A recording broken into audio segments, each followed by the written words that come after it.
Minasan, konnichiwa, balik lagi di channel Mimin. Apa kabarnya kalian semua? Semoga kabarnya baik-baik saja.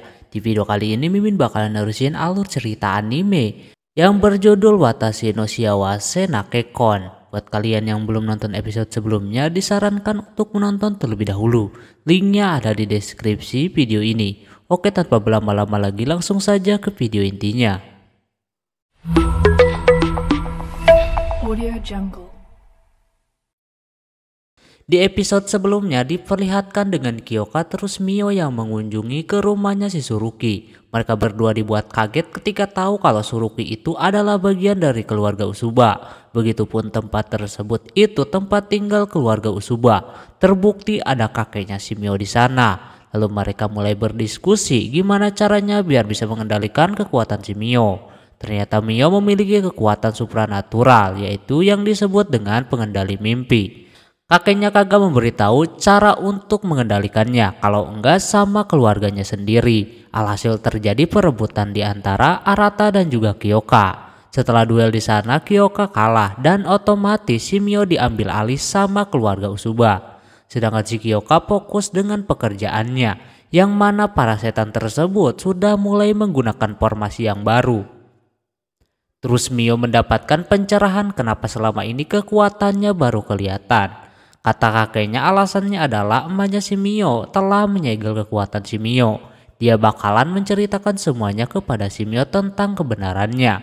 Kini animenya dilanjutkan kembali. Si kakek menceritakan terlebih dahulu kenapa emaknya si Mio menikah dengan keluarga Saemori. Dahulu keluarga Usuba mengikuti perdagangan dengan keluarga Suruki.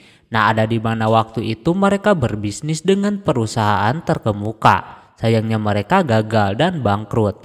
Yang di dalamnya pun pada ketar-ketir termasuk keluarga Usuba. Mereka mulai mengalami kritis terhadap keuangan. Keluarga Suruki memberikan kemudahan kepada keluarganya Usuba untuk melunasi semua hutangnya dengan memberikan emaknya si Mio sebagai gantinya. Dia harus menikah dengan seseorang yang bergabung di satu kelompok. Hampir setiap hari tawaran itu masuk kepada kakeknya si Mio, tapi dia tolak terus soalnya emaknya si Mio kagak punya kekuatan, otomatis nanti anaknya bakalan punya kekuatan yang luar biasa. Tapi karena kagak ada jalan lain, si Sumi atau emaknya si Mio ini tiba-tiba menerima ramalan dari keluarga Saemori tanpa memberitahu si kakek. Terjadi keributan di sana. Pada saat itu si Sumi juga sudah sakit-sakitan. Dia udah kagak ada cara lain lagi. Alhasil dari situ Sumi diasingkan dan kagak dianggap sebagai keluarga Usuba lagi. Dia menikah dengan keluarga Saemori. Akhirnya sejak hari itu Sumi sudah tidak dianggap lagi. Tapi tujuan keluarga Saemori tetap mereka mau anak yang memiliki kekuatan supranatural. Hingga akhirnya waktunya tiba, si Mio pun lahir ke dunia. Si Saemori sudah kesenangan, ini bakalan cikal bakal anaknya punya kekuatan. Pas bersama si Sumi, dia yang tahu lebih dulu kalau si Mio memiliki kekuatan mata mimpi. Terus kakeknya mau menunjukkan lebih lagi kepada si Mio dengan turun ke bawah sana dan menghadap ke pohon sakura. Kakeknya menyuruh untuk menempelkan tangannya ke sana. Pas dia tempelin, kekuatannya auto berfungsi dan diperlihatkan dengan masa lalu emaknya ketika dia dirawat sama emaknya. Di sana terdapat permasalahan yang mana keluarga Saemori nggak sabar dengan apa yang nanti jadi kekuatan si Mio. Padahal dia masih kecil macam itu. Hingga akhirnya pada suatu hari emaknya sudah kagak bakal bisa hidup berlama-lama lagi. Sebelum dia meninggal dia bakalan menyegel kekuatan supranatural si Mio. Daripada nanti dimanfaatkan sama keluarga Saemori. Mungkin balasannya si Mio bakalan hidup sendirian dan kesusahan tentunya. Lalu dia pun mulai menyegelnya dan kekuatannya itu tersegel ke pohon bunga sakura. Mio baru tahu akan kebenarannya. Dia langsung lemas macam itu. Kakeknya menyuruh buat istirahat terlebih dahulu. Sementara itu Godo dan prajurit yang lain sudah mulai turun lagi ke lapangan untuk melawan para wowo itu. Tapi itu setan kagak habis-habis sampai akhirnya Shioka pun turun tangan dengan menggunakan kekuatan petirnya. Katanya di tempat lain udah aman, kemungkinan sisanya tinggal di situ doang. Mio terbangun dari tidurnya, sekarang tidurnya menjadi nyenyak, tidak mimpi buruk lagi, apalagi ditambah kondisinya sudah semakin membaik. Arata menyuruh Mio untuk mengenakan kimono khusus gadis mata mimpi yang turun-temurun itu. Kimono sakura yang dikasih si Kyoka disimpan sama dia. Sejak hari itu sudah berhari-hari si Mio terus memikirkan si Kyoka. Dia berasa bersalah banget sama itu orang. Dia pengen menyampaikan sesuatu kepadanya. Terus selepas makan pun Mio terlihat diam terus memikirkan si Kyoka. Dia pengen ngobrol sebentar dengannya, tapi Arata kagak mengizinkan itu. Dia sudah ditugaskan buat melindunginya, yang mana ini jadi tugasnya untuk menahan si Mio di situ. Mau sebentar ataupun lama dia tidak mengizinkannya.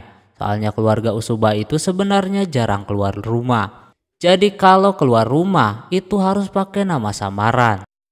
Tugasnya pun Usuba itu mengalahkan para orang-orang yang mempunyai kekuatan supranatural. Jadinya keluarga Usuba otomatis nikahnya sama keluarganya sendiri lagi. Termasuk sekarang si Arata melindunginya. Sekalian aja Mio menjadi pasangannya. Dia kagak mau menyia-nyiakan misi yang diberikan khusus untuknya itu. Sementara itu akhirnya Kyoka berhasil mengalahkan semua penjahatnya. Ketika Kyoka menyuruh untuk kembali ke formasi awal, di atas masih ada satu yang siap menyerang si Godo. Godo yang nyerang serangannya kagak kena-kena, yang membuat si Kyoka turun tangan untuk melawannya. Karena telah sepersekian detik alhasil Kyoka terkena sedikit serangan yang membuatnya langsung pingsan. Pagi harinya Mio mengobrol dengan kakeknya. Mio masih berharap kalau dia bisa bertemu dengan si Kyoka. Namun sayangnya kakeknya tersebut kagak mengizinkannya juga. Melihat si Mio, kakek tersebut mengingatkannya kepada Sumi yang keras kepala. Kalau saja dulu si kakek kagak membuang si Sumi, masalah kagak bakalan kayak begini. Tapi dia bersyukur si Mio dilahirkan. Dia meminta maaf karena sudah membuat hidupnya menderita. Jadi karena berada di lingkungan Usuba, mereka udah jadi keluarga. Mio harus lebih mengandalkan keluarganya itu. Cuma Mio kagak mengerti tentang arti mengandalkan, apalagi keluarga. Selama ini dia belum tahu gitu kan. Sama si kakek dikasih tahu kalau kata mengandalkan itu tidak mengambil masalah si Mio. Cuma diminta untuk berbagi masalah yang nantinya bisa diselesaikan secara bersama-sama. Selama ini dia sudah salah nangkep tentang itu. Lalu dia ke depan pohon sakura lagi. Kali ini dia mau menyerap semua kekuatan yang ada di dalam pohon sakura tersebut, alias melepaskan segel yang telah dikunci sama emaknya. Mungkin hari inilah kekuatan si Mio bisa berguna. Tak lama kemudian datang si Arata memberikan info kalau si Kyoka terluka gara-gara genderowo. Sekarang dia sedang pingsan. Lantas Mio auto terkejut dan langsung panik. Dia pengen langsung mau bertemu dengannya. Tapi sama si Arata dihalangi karena tidak diperbolehkan. Tapi Mio kagak mau menyerah kali ini. Tetap saja Arata kagak bisa melepaskannya. Dia jujur saja alasan kenapa Mio harus di situ. Dia menuruti apa kata kaisar, dia bekerja sama dengannya. Jadinya kalau keluarga Usuba telah melanggar aturan atau keluar dari lingkungan itu, otomatis semua keluarga Usuba bakalan dihukum olehnya. Si kakek menepuk si Arata, entah itu kode apa. Yang pasti dari situ dia tiba-tiba saja kali ini mengizinkannya keluar. Tapi tetap dalam pengawasannya, dia bakalan terus melindungi si Mio. Si kakek pun udah kagak bisa apa-apa lagi. Lalu kimono sakura yang disimpan tadi dikasihkan lagi kepada si Mio. Habis itu mereka berdua berangkat. Terlihat Mio sangat khawatir akan kondisi calon suaminya itu. Di sisi lain Kyoka terlihat masih pingsan. Si Godo merasa bersalah di sana. Tak lama kemudian datang si Mio yang langsung mendekatinya. Hajuki merasa tenang, akhirnya Mio datang juga ke sana. Yang dia khawatirkan adalah si Kyoka ini meninggal. Tapi pas dicek sama si Mio, Kyoka masih hidup. Arata memberitahu Mio dia bisa saja menyembuhkan menggunakan mata mimpinya. Tapi dia masih belum yakin bisa 100% berhasil. Di situ si Mio bakalan mencobanya apapun itu. Singkat cerita, terlihat si Kyoka sedang di dalam mimpi. Karena sebelumnya dia terkena tusukan hantu itu, Kyoka belum tahu kalau dia berada di dalam mimpinya, yang mana di sekelilingnya banyak banget hantu-hantu tersebut. Walaupun dia kagak tahu ada di mana, yang pasti dia kagak bakalan mati di tempat seperti itu. Sementara si Mio sudah bersiap untuk masuk ke dalam mimpinya si Kyoka. Arata menyuruhnya buat bersiap karena jiwa Mio akan berpindah ke dalam tubuh si Kyoka. Mio nampak sudah bersiap. Pas dia menutup matanya dan membukanya kembali, dia dibawa ke sebuah portal yang sangat besar. Di sana si Mio langsung saja masuk ke dalam portal tersebut. Dan tiba-tiba saja Mio muncul di sebuah perumahan, yang mana itu rumah keluarga Saimori. Kyoka terus berjuang melawan hantu-hantu itu sampai-sampai itu hantu kagak ada habisnya. Dia agak bingung di situ, tapi Kyoka harus berjuang lagi. Tak lama dia mendengar suara si Mio. Kyoka auto pengen langsung mencari keberadaan sumber suara tersebut. Mio mulai masuk ke rumah Saimori, lalu ada suara anak kecil di sana yang berlarian kayak begitu. Mio coba ikutin karena itu bocah terus menyuruh si Mio untuk mendekatinya. Pas dia coba ikutin, ternyata bocah tersebut adalah Mio sewaktu masih bocah. Dia membukakan banyak gerbang di sana dan Mio harus mengikutinya. Mio tanpa ragu dia masuk. Dia sendiri belum tahu si Kyoka berada di mana ya kan. Tiba-tiba saja dia dibawa yang mana di depannya terdapat sebuah pintu yang kagak asing menurutnya. Yaitu pintu menuju gudang yang pernah menyiksanya. Mio dengan tanpa rasa ragu dia masuk ke dalam sana. Dan ada dirinya yang lain di tempat itu. Kyoka masih bertarung melawan hantu-hantunya sampai dia kelelahan seperti itu. Ikat rambutnya pun sudah terlepas.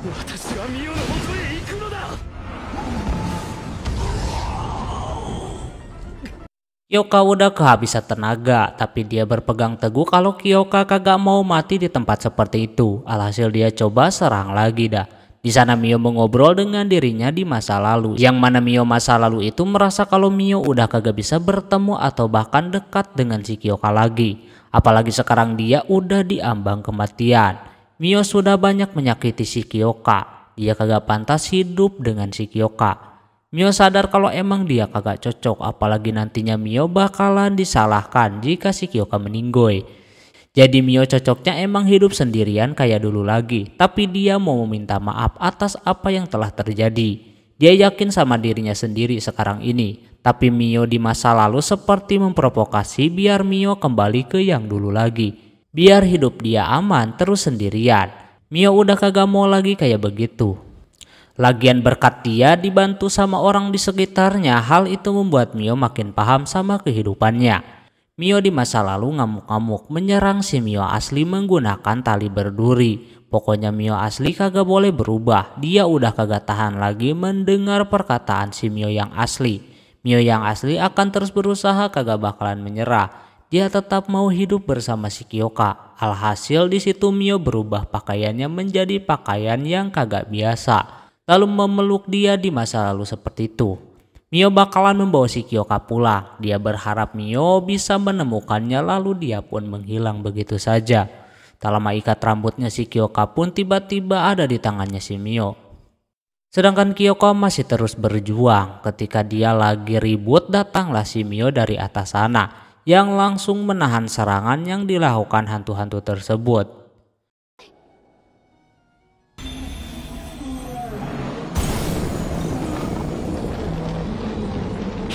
Kyoka yang sudah berjanji bakalan melindunginya, kali ini malah dia yang dilindungi. Kyoka terlihat agak sedikit tergores di sana. Selanjutnya dia meminta Kyoka untuk memegang tangannya untuk melawan hantu-hantu itu. Kyoka mau saja. Sementara yang sedang mengendalikan hantu-hantu itu, muncullah si botak jahat si kaisar yang dimaksud. Mereka udah mendapatkan kabar kalau Mio sudah berada di dalam mimpi. Sudah saatnya kaisar itu turun tangan. Rencana dia dari awal menyingkirkan Kyoka dan juga Mio. Orang itu langsung ikut campur dah. Hantu-hantu tadi berkumpul menjadi satu kayak begitu hingga ngebentuk jadi bulat. Lalu Mio mengeluarkan kekuatannya yaitu pelindung gitu.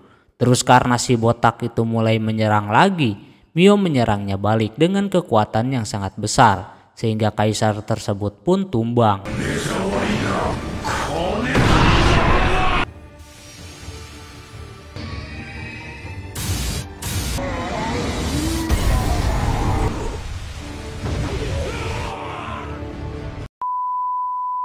Seketika suasana di sekitar pun berubah menjadi lebih terang. Kimono Mio kembali lagi menjadi kimono Sakura. Dimulai dari situlah mereka mengobrol dan terbuka satu sama lain, terutama Mio yang jujur tentang pertemuan waktu itu. Dia bilang kagak tahu itu sebenarnya dia berbohong. Kyoka pun di sana meminta maaf karena sudah seenaknya memutuskan sesuatu. Sampai terjadi kegaduhan, dia jujur saja dia lagi di luar kendalinya. Mio sejujurnya pengen terus berada di sisi si Kyoka terus. Kyoka dengan senang hati menerima hal tersebut. Terus ikat rambut yang tadi yang menunjukkan dia ke tempat si Kyoka langsung dipakein lagi sama si Mio. Mio jadi agak sedikit berubah dari yang dulu. Tak lama si Kyoka tangannya mulai bergerak yang membuat yang lain langsung memanggil nama mereka berdua. Karena sudah terdengar sampai mimpi mereka pun langsung saja pulang ya kan.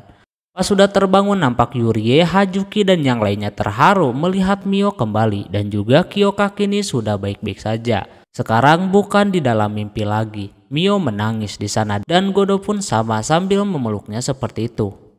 Si Arata langsung saja mau pulang tapi sama si Mio diberhentikan. Dia ngasih tahu saja kalau Mio kagak bakalan balik lagi ke rumah Usuba. Arata sudah kagak bakalan melindunginya lagi karena tugasnya sudah selesai. Sekarang dia mau melakukan apa yang dia ingin lakukan. Walaupun si Mio kagak bakalan pulang, tetap dia bagian dari keluarganya. Kyoka yang ada di sana juga mengajak tanding ulang sama si Arata. Dia siap-siap saja kapanpun. Sementara itu Takahito sudah tahu kalau dalang dibalik semua ini adalah Kaisar. Yang mana dia kagak pernah dapat wahyu lagi yang membuat dia kagak bisa melihat masa depan. Yang ujungnya dia dibutakan lalu melakukan hal-hal yang tidak diinginkan. Salah satunya membongkar makam gitu. Takahito akan memberinya pelajaran. Setelah kejadian itu Mio dan Kyoka balik ke rumahnya. Kyoka serasa udah lama mereka meninggalkan rumahnya itu. Mulai dari situ Mio dan Kyoka kini semakin harmonis lagi. Mimpi buruk dan lain-lain kini kagak ada lagi. Pokoknya udah normal dan lancar jaya. Setelah beberapa hari udah saatnya Mio mempraktikkan apa yang sudah dia pelajari dari si Hajuki. Yaitu Mio pergi berpesta bersama si Kyoka. Kyoka yang udah menunggu si Mio dibuat kaget karena terlihat dia menggunakan gaun berwarna putih yang sangat cantik menurutnya. Sudah terlihat berbeda dengan Mio yang dulu. Kini dia seperti orang normal lah gitu. Kagak malu-malu atau merendah gitu. Sebelum mereka mulai berpesta sekalian saja si Kyoka ini mengajak si Mio menikah coy. Tanpa berlama-lama ya guys ya. Langsung digaskan. Lalu animenya pun selesai.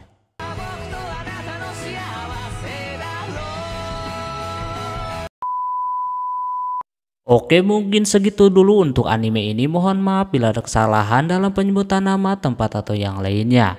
Dan sampai jumpa di anime selanjutnya. Ya mata nih, bye bye.